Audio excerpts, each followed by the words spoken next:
Sometimes small things have the biggest impacts. Yeah, you definitely have fleas. Well, look for yourself. Making big changes to your writing often doesn't mean making big changes to your writing. That sentence could have used some big changes. Today, we're talking about 4 tiny things that can have a big impact on your writing. Changing these things doesn't mean changing a whole lot about how you go about writing, but it may have a big impact on the quality of what you produce. Starting with thing number 1, it. Specifically the word it. Even though it is only 1 letter longer than the minimum letter count required to form a word, it can have a big, mostly negative impact on your writing. It is used to refer to a noun that has already been introduced. The liquid fertilizer factory opened on Monday. The first visitors entered it within the hour. The problem with it can be big for such a small word, mostly because of the opportunities you miss when you use it to refer to a noun. Using it means you're missing an opportunity to further describe that object. This description can create more evocative writing and allows you to get more information across. The liquid fertilizer factory finally opened on Monday. The first visitors strolled through the massive doors of the gargantuan facility within the hour. By replacing it with an alternate description of the noun, you get a little bit more description across to the reader. This creates an opportunity for a little bit more emotional engagement because you have a little bit more interesting description. It is nice because it's short, it's kind of an invisible word, but you lose some color, you lose some interest in the writing if you use it too much. There's also the possibility for confusion, as the reader may not understand what it is that it is referring to when you use it to refer to something. So it can get confusing. It can get confusing. A simple shift from it to some other description of the noun will give your writing a little bit of a boost. There are times to use it when you want shortness and expediency, but a lot of the times adding a more descriptive way to describe that noun is a better way to do it than using it. Next up, the period. Of all the symbols that you can make with your keyboard, the period is probably the smallest, which means it uses the least amount of ink, which is why the big publishers are always hounding their authors to use more of them. Gotta strengthen that bottom line. But cost-cutting publishing houses are not the only ones who should favor the use of periods. Authors ought to as well. When I go back to look at my early writing, one of the glaring problems that I see is the amount of information I seem to think I needed to add to every single sentence. And I think this is something that a lot of newish writers deal with. If you write really simple sentences one after another, Horatio took hold of the magic cheese grater. He scanned the shelf for a block of Havarti. There was a block of Havarti next to a wheel of Gouda. That sounds really flat and mechanical. There's no flow, there's no movement to the prose. So the next sort of fix that a lot of people do is they just mash all of that together into one long sentence. Horatio took hold of the magic cheese grater, scanning the shelf for a block of Havarti and noticing that there was one next to a wheel of Gouda. That maybe is a little bit better, but it's still not good. Well-written prose is a balance between longer sentences and shorter ones. Short can be good. Longer sentences also have advantages when mixed with shorter ones, producing a nice rhythmic contrast as long as they don't get too long, as that can lead to run-ons and narrators who run out of breath, which is not something that you want and can actually be damaging for your prose overall.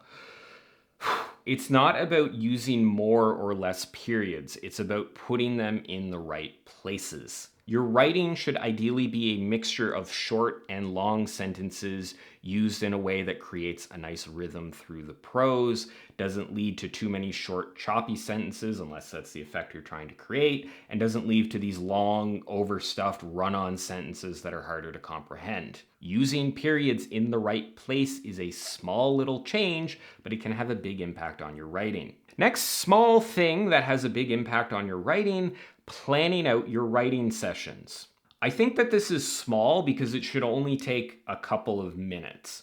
A little bit of time spent being more deliberate about what you want to achieve in a writing session can be a very good thing. When you start your writing session, before you actually start writing, just sitting and reflecting for a minute or two of what you want to complete in that session, what your goals are for that session, what you want to achieve at the end of it, can be really helpful for getting the most out of that session. If you're working off an outline, this could mean going through the scene that you plan to write and maybe making a bit more of a detailed plan in your head about how you're going to approach that scene. If you're just sort of pantsing and you don't have an outline, you may want to mentally plan out the next beat of your story or think about the tone of what you're going to write. You may still want the scene to kind of flow organically as you're writing, but a little bit of thought of what the next step in the story is can be really beneficial, even if you're a pantser or a discovery writer. Also, regardless of pantsing or outlining, I think rereading or at least reminding yourself of what you've written in the last session, where you kind of stopped writing last time, can sort of help get you back into the mood and pace of the story. You have to be careful with this because if you reread too much, you may be tempted to go back and start editing, and that can be bad. But just making yourself aware of where you ended last time means that you're more likely to start in the right spot, and it can give you better ideas about where to start if you're having trouble getting going. I think it was Hemingway that talked about always stopping a writing session in the middle of a sentence so that you immediately know where to start when you come back and start your next writing session. Also, if you find that you get frustrated or discouraged in your writing sessions, a little bit of prep just to center yourself for when those negative feelings come up before you actually start writing can really help.